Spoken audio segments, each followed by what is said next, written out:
to start with, I would like to welcome everybody here today to the third follow-up training from the Asia Pacific Winter School from the participants from the last two winter schools. Really excited to be here with you, and we've got a really interesting topic for you today. Now, in the meantime, if you'd like to introduce yourself in the chat, and then we will get started.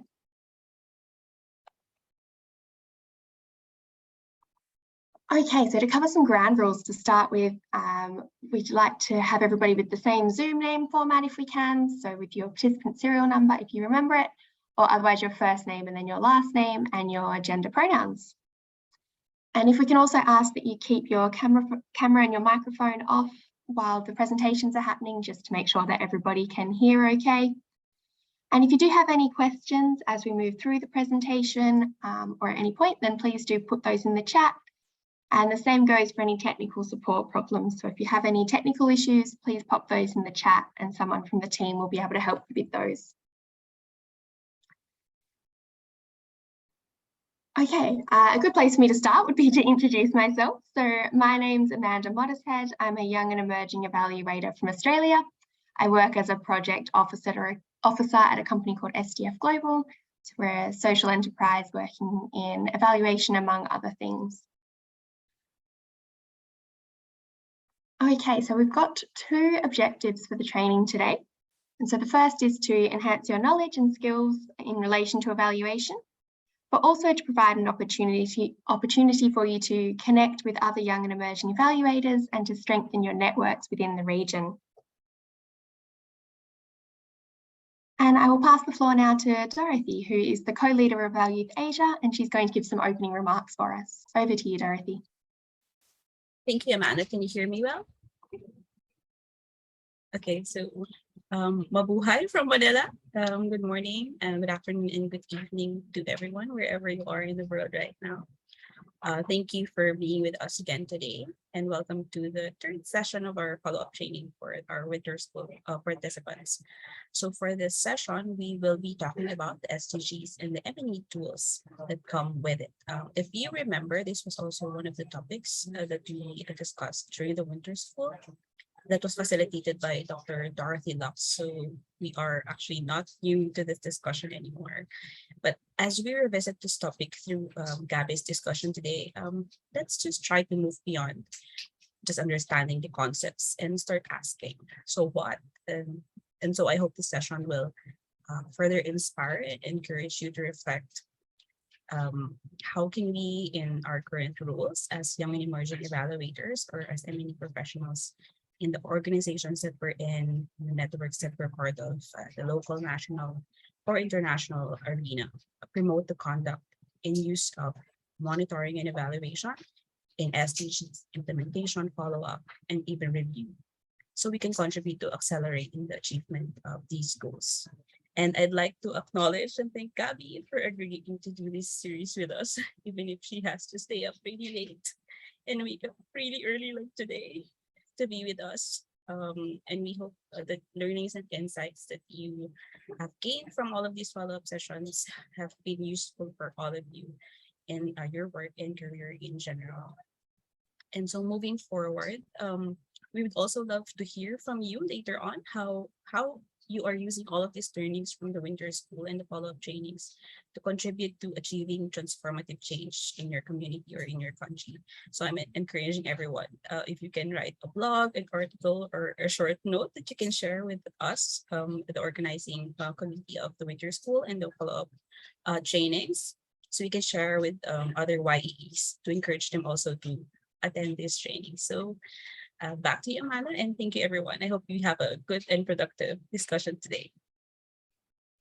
Great, thank you very much for those framing remarks. That's very helpful.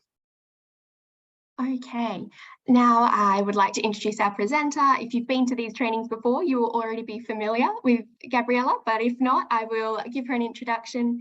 We're very lucky to have her here today.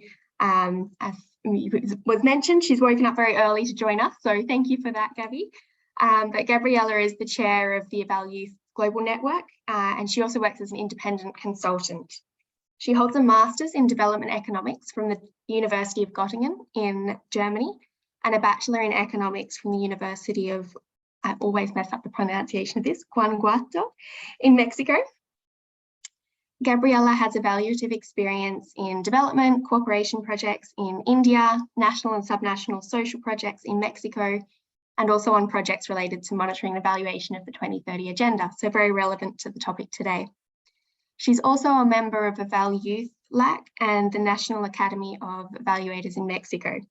She's a strong advocate for the inclusion of youth in all stages of the evaluation process and also for influential evaluation. So again, we're very lucky to have Gabriela here, and I will pass the floor to her now. Thank you, Amanda, and thanks everyone for being here. I hope that you find this topic useful, and I will try to make it more relatable to the work of young and emerging evaluators. So the topic of today is like the 2030 Agenda and the monitoring and evaluation tools. But first, I would like start with this introduction about the agenda, the 2030 Agenda. So I know most of you are familiar with this, but like for me, it's always really important to highlight that in 2015, all United Nations members adopted the 2030 Agenda for Sustainable Development. This agenda actually provides a shared blueprint for peace, prosperity for the people and the planet in a global partnerships. I know these are like the 5 Ps. It's like how this agenda provides this share for peace, prosperity, but having an impact on the people, but not only on the person as individual, but also as a member of the planet. And I like the part especially about partnerships, because it tells us that everybody is involved in this, in the 2030 Agenda. This agenda has at its heart 17 Sustainable Development Goals, which are an urgent call for action by all countries and different actors in this global partnership. This agenda calls us to break down the sectoral silos and work together for a sustainable future. This agenda recognizes that ending poverty and other deprivations must go hand in hand with the strategies to improve health, education, reduce inequalities, provide a better environment while tackling climate change and working to preserve oceans, forests, etc. So this is kind of the call to break down the silos, not to look at one topic separately from the other, but like rather to think about this agenda in a more integral way.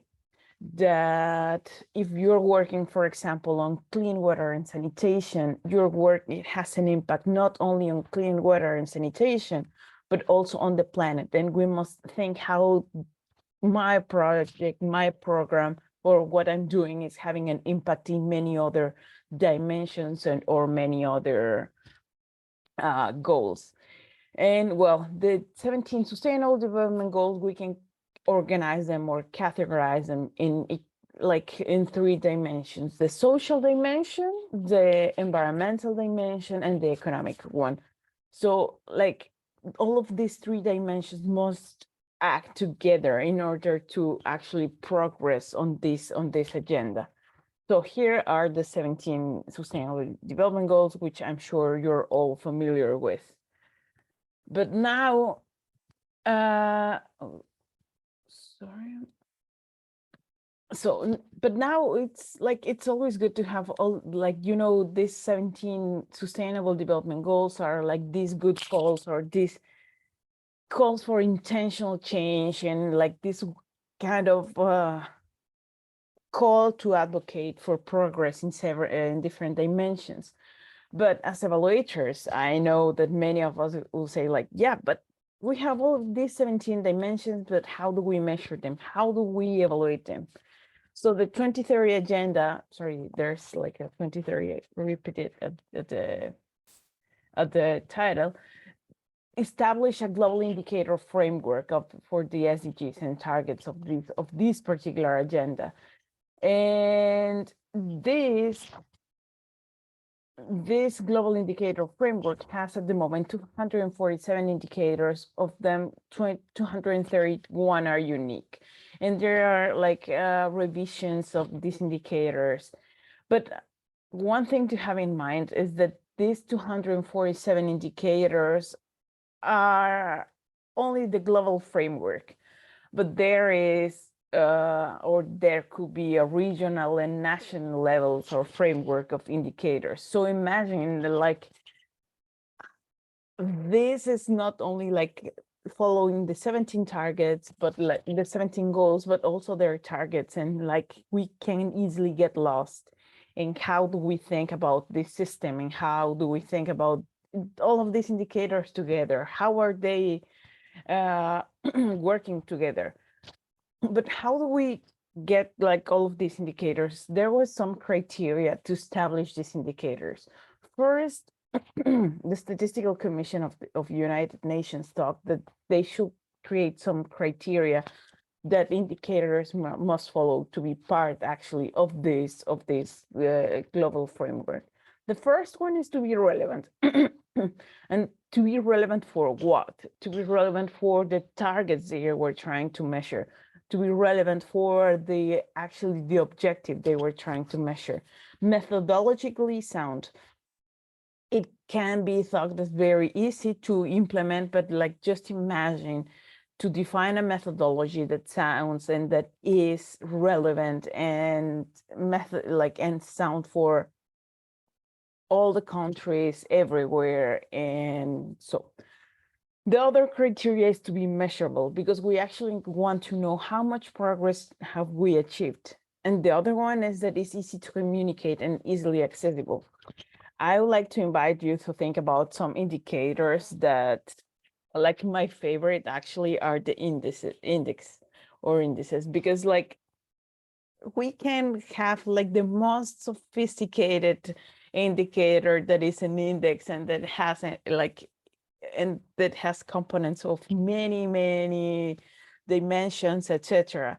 But how easy is to communicate that thing? I mean, like if I have, for example, the index of whatever, how do I communicate what that index means to everyone, to a wider audiences? And this was one of the criteria. This indicator should be easy to communicate and easy to access of like people everywhere. And the other criteria is that it's limited in number and results focused globally. So we want to measure actually what's our progress. And once the indicators were like follow this criteria and they achieved all of the criteria, they were divided at the beginning in three categories or 3 years. The first one is when the indicator was conceptually clear, it has internationally established methodology, because we wanted to be comparable and standards are available. Data are regularly produced by countries for at least 50% of countries and all of the population in every region where the indicator is relevant. So imagine to have like a group of indicators that can be compared and that can be reproduced, and that there is like a regular data being collected so we can actually measure these indicators. That was like a really a challenge, I would say. The second group is tier 2, where the indicator is conceptually clear, has internationally established methodology and standards are available, but data are not regularly produced by some of the countries. And finally, the tier 3, it's like there is no internationally established methodology or standards are yet available for the indicator. But these standards and methodologies are being developed or tested. So like in our intention is that the less number of indicators are in tier 3, the better, because then we can actually measure what's the progress. And at the moment, like in the last actualization and the last update, there was like we have 136 indicators in tier 1. That's like the major availability.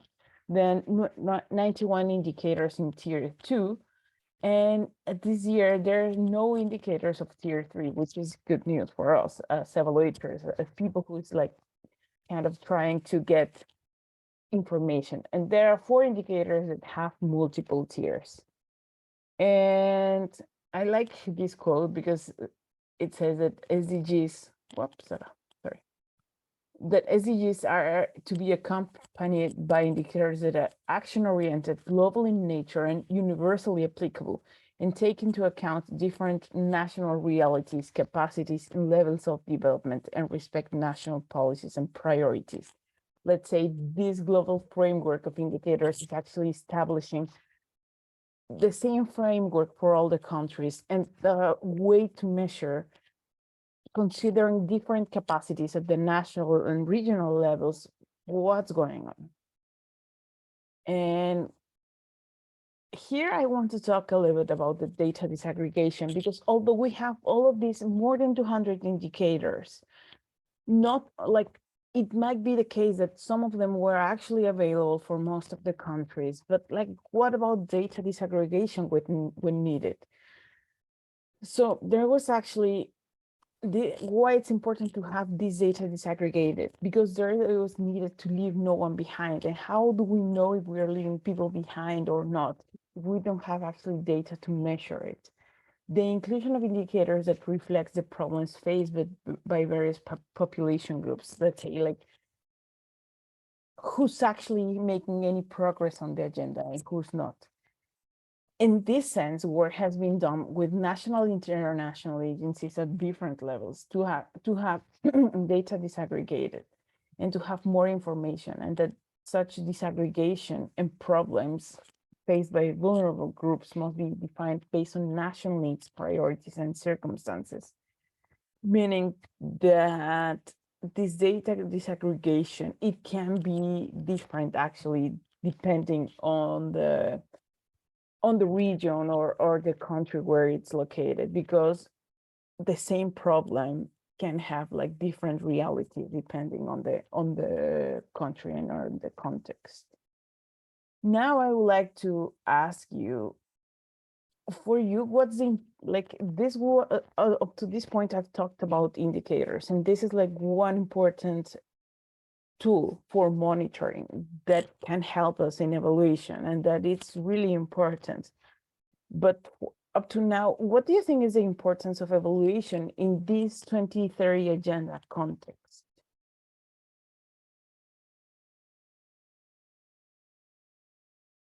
Oh, I will stop sharing this and we'll open.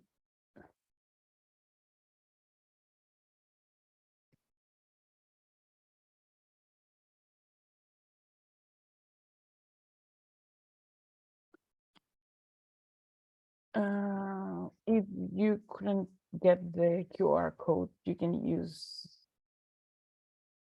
this link.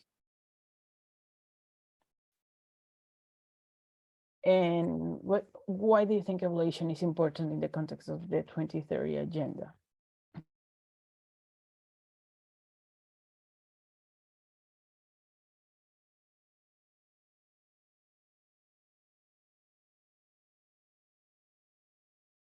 We have one answer, so that we will know if we're going to achieve what we need to.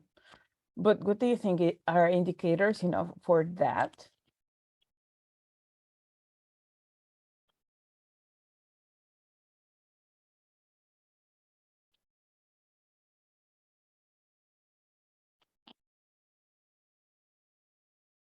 Causal relationship to understand attribution and measure the impact. That's a good one.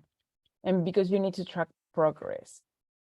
And whenever I ask this question, I get a lot, because we need to track progress, because we need to know if we want to achieve or not.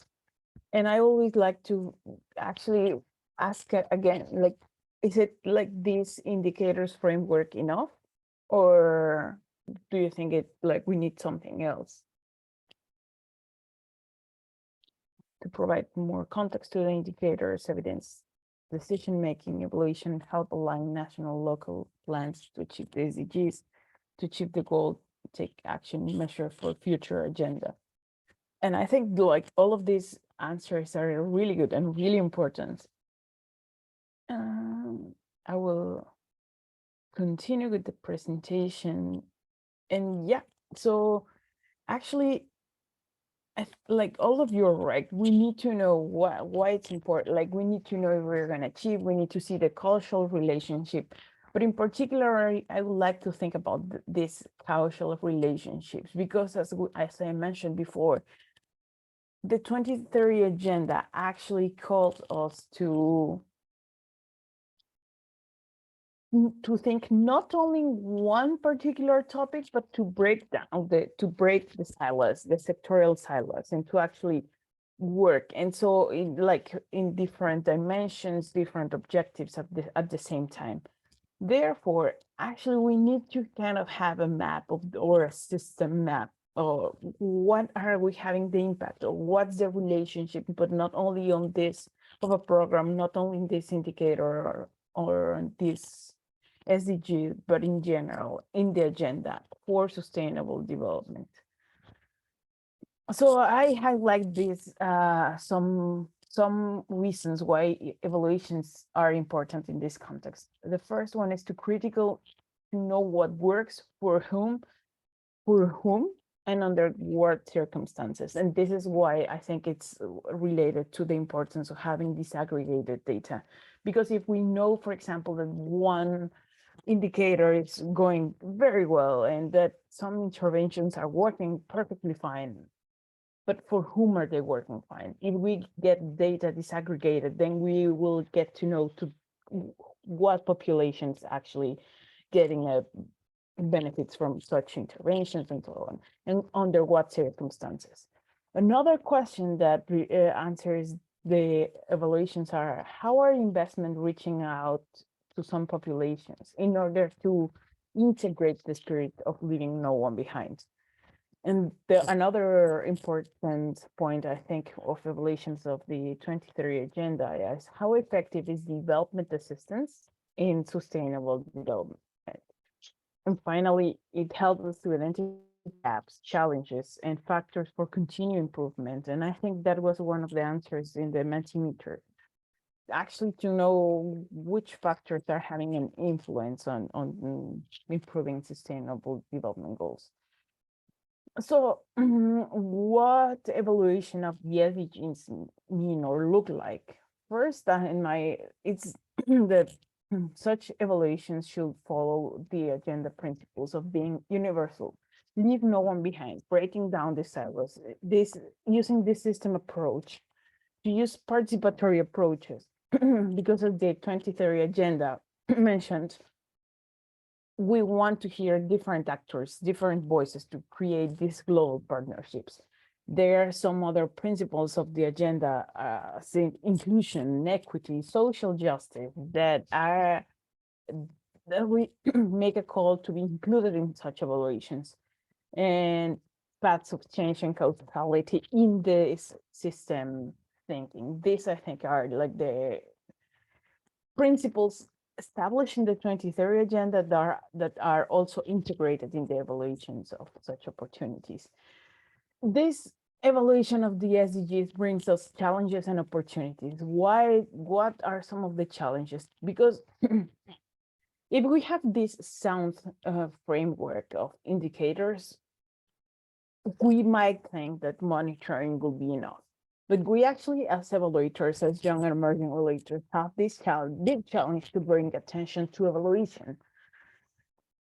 Monitoring is important, but let's bring why something is working, how, under what circumstances. So this is a big challenge, considering the global framework that is established. Another one is evaluating complexity of the agenda, because we know we want to break down the silos, we want to work in partnerships. There are so many levels of engagement at the global level, regional level, national level, subnational levels. How do we evaluate these complex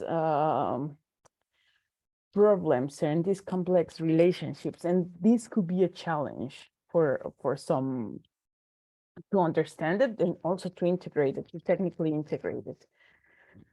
Because some people think it's not really plausible to evaluate the agenda as a whole because it's so complex that how are we going to evaluate it? And another challenge is to integrate the concept on sustainability and gender among many other transversal or topics. And another challenge is actually to transform evaluation. And in the last follow-up training, we touched on some methodology that is very linear and that is actually accepted in a lot of agencies, governments, etc. But how do we, for me, that's an important topic, but it's kind of the basics. But this agenda actually make a call for evaluators to open their minds, to expand their horizon, and to actually transform evaluation from this linear way to think in a system, think about all the interconnections and all the and all the interconnections that bring the path of change. It has some opportunities as well because it allows us to be innovative methodology. This 2030 agenda evaluations or these SDGs evaluations actually are great opportunities to give voice to groups that are historically marginalized, or indeed it's a great opportunity to start thinking about systems and to use this system approach and understanding where we are in the world and what's our place in the whole system. And also because it helps to explain these data trends and explore different levels, which populations are actually being benefited and who's having a larger impact. So up to now, it's like, I would like to mention that it's really, really important that we as evaluators move a step further the indicators framework and to actually bring down a little bit more attention and a voice to the evaluations. And some people argue that the voluntary national reviews or VNR are a tool to demonstrate the progress towards SDGs. But for some people, these voluntary national reviews are more in a monitoring tool. However, I think that these VNRs, which is another tool, enables environment and addresses specific country priorities. These reviews or these reports report challenges on data generation processes, establishment of indicators. And yes, we are following, or we have this guideline of the global framework, but we are actually looking at the system and how the agenda is being implemented at the national level. And these reviews or these reports show how the SDGs have been incorporated in the national agenda. So we have this global set of indicators. Sometimes we have regional and national sets of indicators defining the national or regional priorities. And some of them actually inform these voluntary national reviews. But in some cases, these voluntary national reviews are also being informed by evaluations, by how these causal relationships actually work. And now I'm going to pass to another tool, that country-led evaluations. In the establishment of the 2030 agenda, there was a commitment to follow up and review the implementation of the agenda until 2030, and to actually doing often. So this follow-up process will be operational at national, regional, and global levels. But this follow-up should be country-led. This evaluation should generate data systems and evaluation programs, and this should inform what are the local and national capacities to what's the environment for evaluation, whether there has some whether it has some problems in the data generation of information or not. These country-led evaluations actually examine policy and program implementation and effectiveness at the national level. And it's a tool to address complexity of the SDGs at a more closer level of not only at this global level, but also at the national level. But like we have this global framework, this regional framework, these voluntary national reviews, the country-led evaluations, but actually we want or we need this influential evaluation for transformative change. We need to make, as I mentioned before, this challenge to bring actually the power of evaluation to the table. How are we going to transform evaluation for being like a tool to actually being used for transformation, for change, for this transformative change that is needed to actually achieve the sustainable development goals? And here I want to stop a little bit because I mean, the power of evaluation was always there and was always present for the people, but after the COVID-19 pandemic, most of the indicators and most of the progress kind of slipped away. And so we will need more time to achieve those sustainable development goals that we're on track. And I mean, like, I wonder if we as humanity have the time to recover for that time.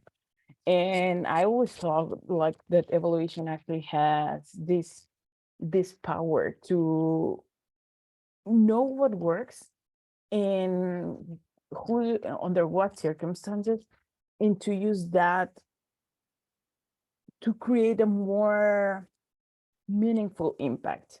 So if we just follow the business as usual and the path of in the growth path or the actually the change path that we're following in all the indicators, how are we going to actually transform our world and to create the sustainable development for everyone everywhere? I think we need like more effective strategies and like more effective tools. And for me, influential evolution is one of them. But now we're talking a lot about the importance of evaluation of the SDGs on the 2030 agenda, and it might be very theoretical in some cases, and some people might be thinking, yeah, but how do we do it? Like, is there an example? Is there a guide to follow? Actually, I think there's no guide to follow, and that we have the principles of the agenda. But there are some good examples that can be looked at. For example, this is the Path 2030, this is an evaluation of Finland's sustainable development policy. And they actually, this was, to my understanding, the first evaluation of the SDGs at the national level.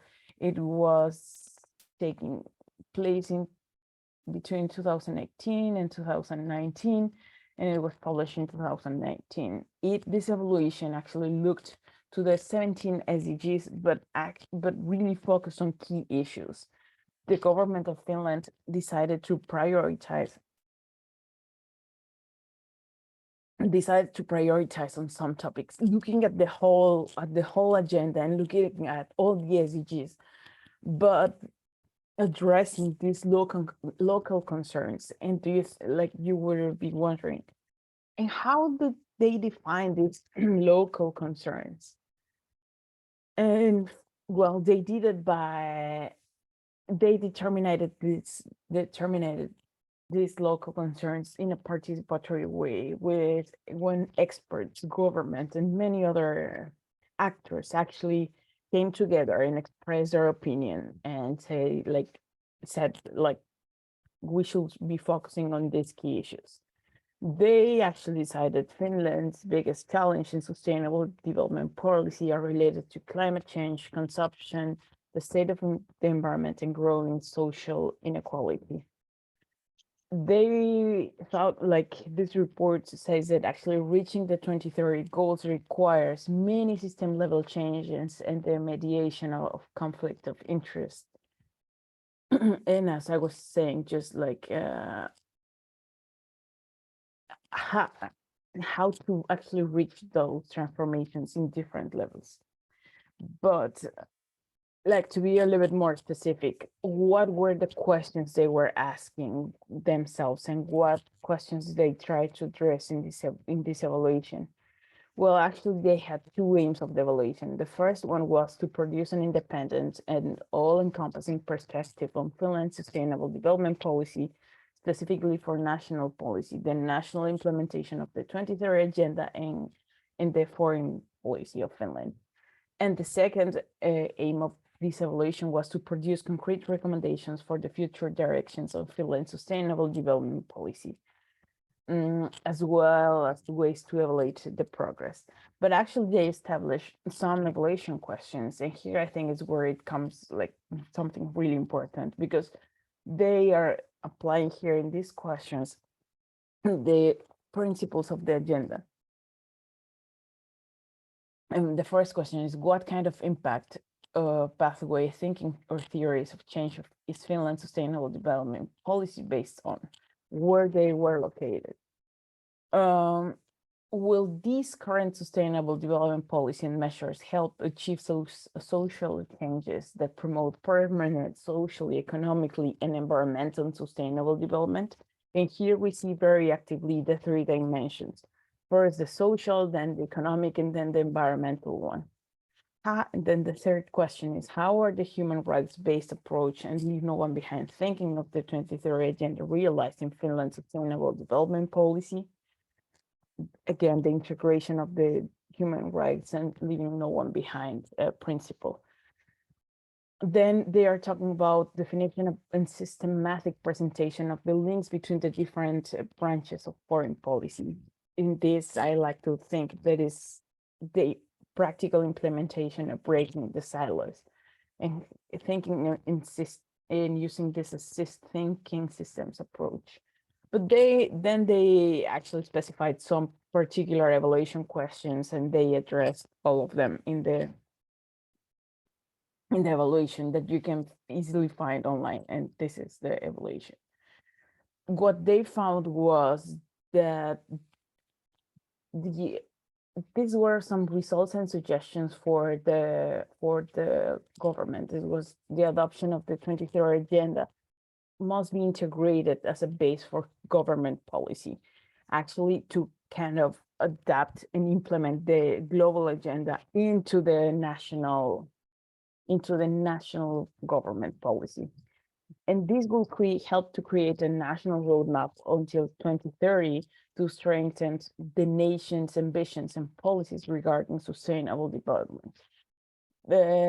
Another of the results was that direct public funds to sustainable development should be more coherent and that they will need to strengthen scientific support and monitoring for the 2030 Agenda, make sustainable development policy a fixed cross-administrative part of foreign and development policy.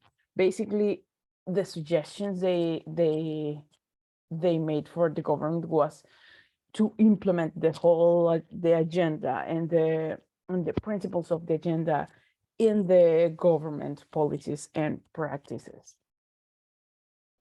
And you might be thinking, and I actually thought that at the beginning, well, yeah, it's Finland. Finland doesn't need to do much to achieve those goals, right? These 17 goals. However, we see some other examples of countries that are trying to implement this evaluation of the SDGs in this more systemic approach and like in this more general approach. And we have some examples actually in Latin America and the Caribbean. They haven't done a whole evaluation of the 17 SDGs, but like they are on the way. And the example there is Costa Rica, and I think Nigeria and in Africa. And it's just like some examples of adaptations and some examples of evaluations and that or initial efforts to implement this way of thinking. And now we've seen like frameworks of indicators, voluntary national reviews and evaluations.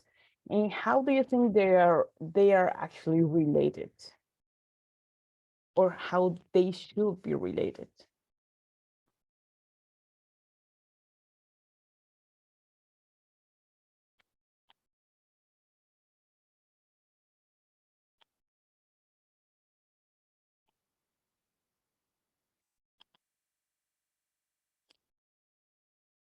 I will put the link on the chat.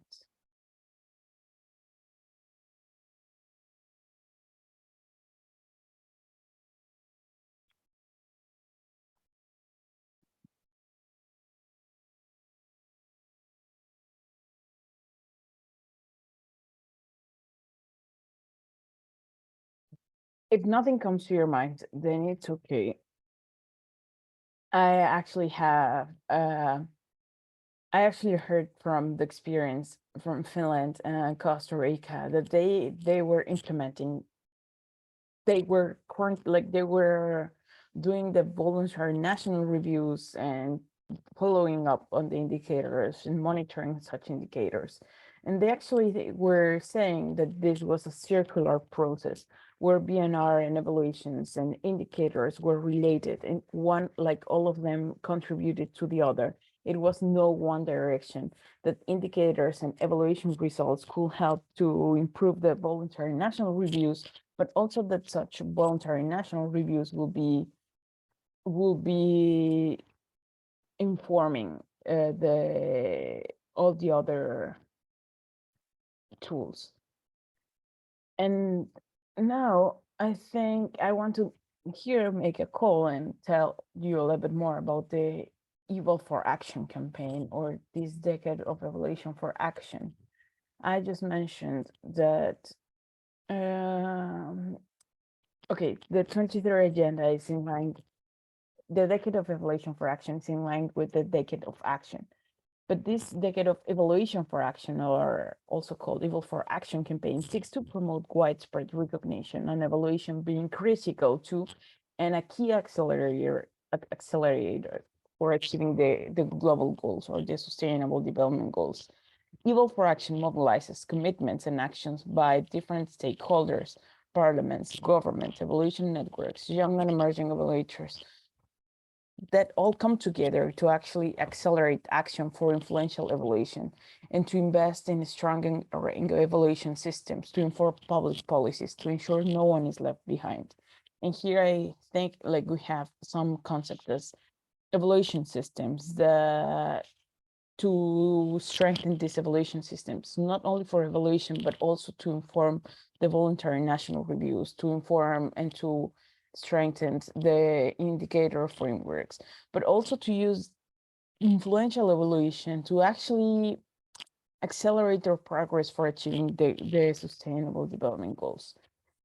And as young and emerging evaluators, you can, if you like, I always thought, how can I contribute to sustainable development goals, and how do we contribute to more than to the goals to sustainable development? And I like to think that implementing the principles of the 2030 agenda, looking at the groups of populations that are being left behind, or thinking about the systems, where are we staying in with the whole system, what's the cultural relationship, etc., is an important element that we need to kind of start thinking and start implementing in different contexts. But also to bring attention to evaluation for achieving the sustainable development goals, to actually make sure that we have more evidence and more that can inform policies. And in particular, you can also join this Evolve for Action campaign, and to bring that attention and to overcome the challenges I just mentioned. Like one of the challenges, if you remember, was to bring attention to evaluation. And yeah, the Evolve for Action campaign tries to do that, like to make a call for this influential evaluation. And as young and emerging evaluators, we can join this campaign by joining. At the moment, we have the Youth and Evaluation campaign, but you can also go to the website, it's there, and look at the blogs and different resources that are there, and looking at the different activities we are having, and we had like in the past weeks. And young and emerging evaluators have definitely an important role on promoting influential evaluation and promoting this change of mindsets to not going from a linear perspective, but like rather to start thinking about systems and systems change. And here, I don't know if you have any questions. If so, I'm gonna stop here if anyone has any question. Great, thank you so much, Gabby. That was a really interesting presentation and really great to finish on some of those concrete ways that us as young and emerging evaluators can contribute to what seems like a massive task. So thank you for ending it and grounding it in that. Does anybody have any questions for Gabby? Feel free to unmute and ask away, or to put them in the chat and we can relay those.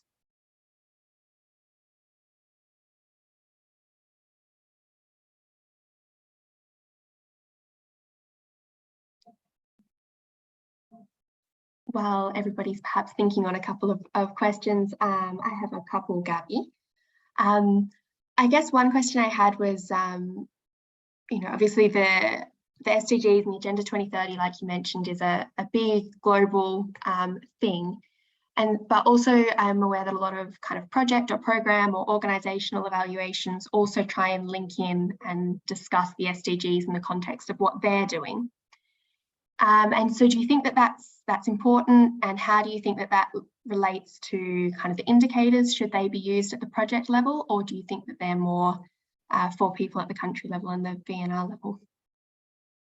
Actually, I think this is a good question, because the agenda calls to different actors everywhere to contribute to the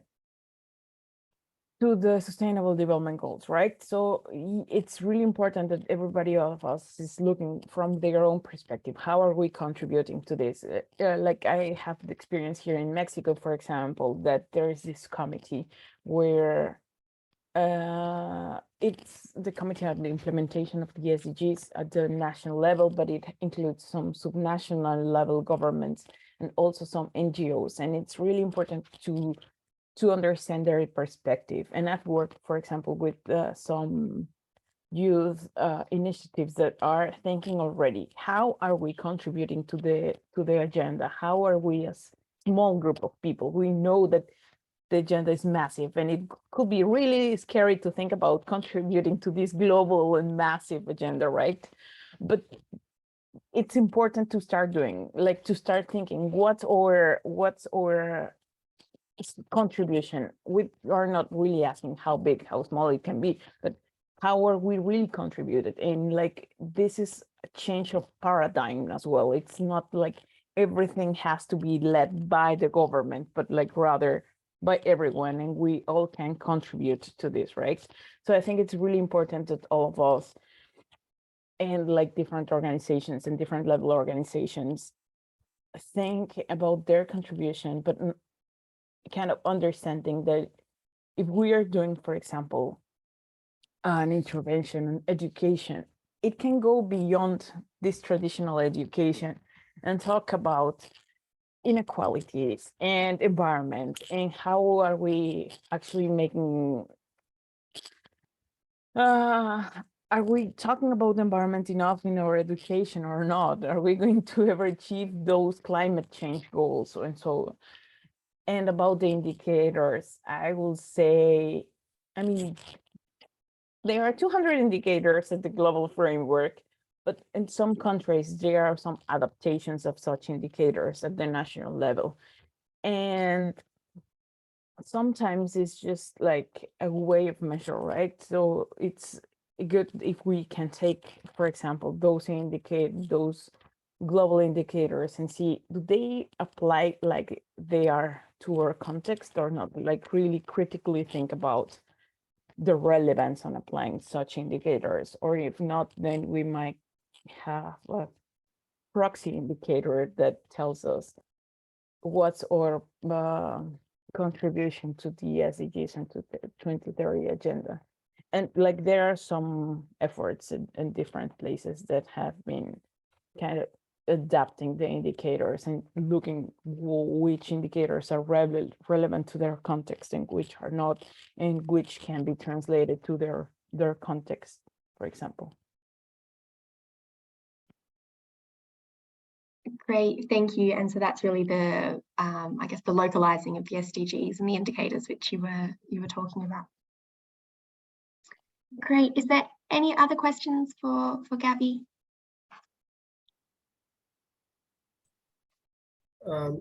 Yeah, can I ask a question, Amanda? Sure, go ahead. Yeah, can you hear me?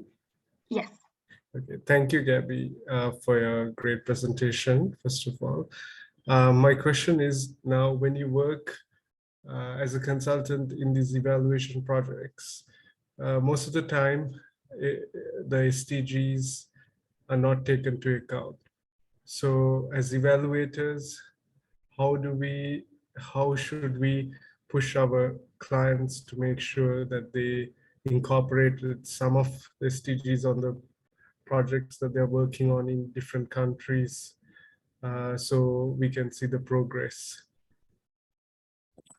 Thank you, Randy. Actually, that's a good question as well, because sometimes even when our clients say they are contributing to some of the SDGs, when you really look at their intervention and the design of what they're doing and everything, it's just like it's difficult to see the path, the contribution path, right? But how to kind of sell this idea, especially when it's so difficult to materialize the SDGs, the global agenda, to different levels. So I actually think it's important, first, if it's too complicated to talk about the SDGs, to start talking about the principles. So for example, if we have an intervention and we see that there are some differentiated impacts, depending on the group or depending on gender, etc., then why don't we start for that, like to start integrating the principles of leaving no one behind, for example, of the social justice and etc. And then like moving a step further, it's just like,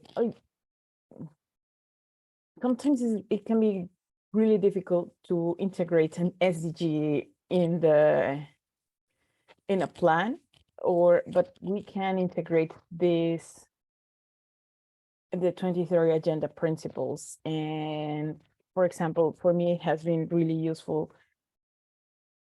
the 3 dimensions, the social, economic, and environmental one. So why don't we start thinking and applying, for example, it doesn't have to be an environmental program to think about environment, right? It can take like a social program or so. What are the impacts on the environment? How it has an effect on the economic growth and etc. And just to start trying to implement the principles, for me, that would be already a big entry point and a big point to start changing the mindset that it's not only one linear and causal thing, but more in a system. And then if people kind of understands that and our clients understand it, it's sometimes a little bit easier to integrate. Okay, now we have the SDGs, like this number of SDGs. We are contributing to these SDGs. And maybe looking at other examples of other organizations and other examples that have done that, like that have adopted one of the objectives into their program, so that it's not that far away. That the SDGs are not that global agenda only, but it can be implemented in different levels. Great, thank you. A really, I guess, practical question and some really helpful answers about how to, make that that link more practically in the contexts that we're working. I'll just do one more check if anyone else has another question. Otherwise, we might just move through to wrap up.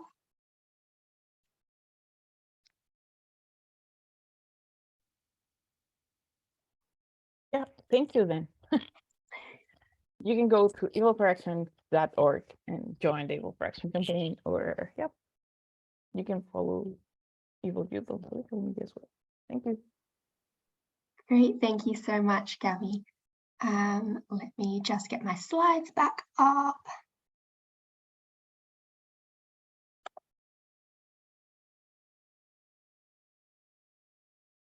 Sorry, just a moment.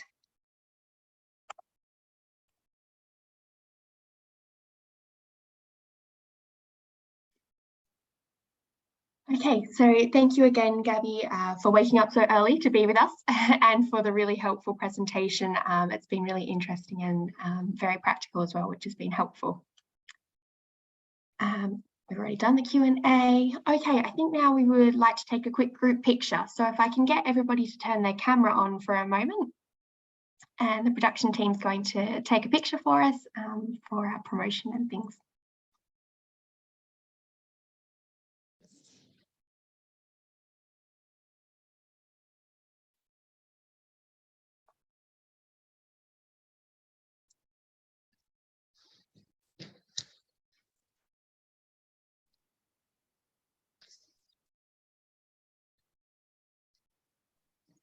Thank you. We have taken the photo. Yeah.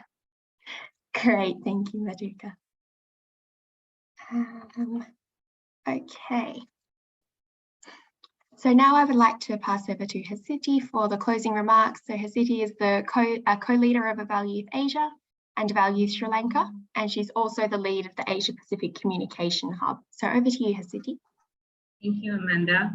Good morning, everyone. Hope you're all doing well and learned something from this insightful session. So today's session, 2030 Agenda and Monitoring and Evaluation Tools, is indeed very interesting, and I really enjoyed it as it is my personal favorite. So a huge thank goes to our speaker, our very own Eval Youth Chair, Gabriela Renteria, for her interesting and thought-provoking inputs. It was an excellent presentation where our participants were given a chance to critically think about the importance of evaluation in the 2030 agenda and related tools, and how influential evaluation results in transformative change. Gabby, thank you again for your valuable time and input. And of course, our YE lead, Amanda Mortishet, thank you for the great moderation and excellent facilitation. We really appreciate your support for the winter school so far. Dorothy May, thank you for opening the platform with your warm welcome and energizing us as always. And a special thank goes to the team behind this successful training series, Ramdika, Madhuka, Asela, and the APC Hub team.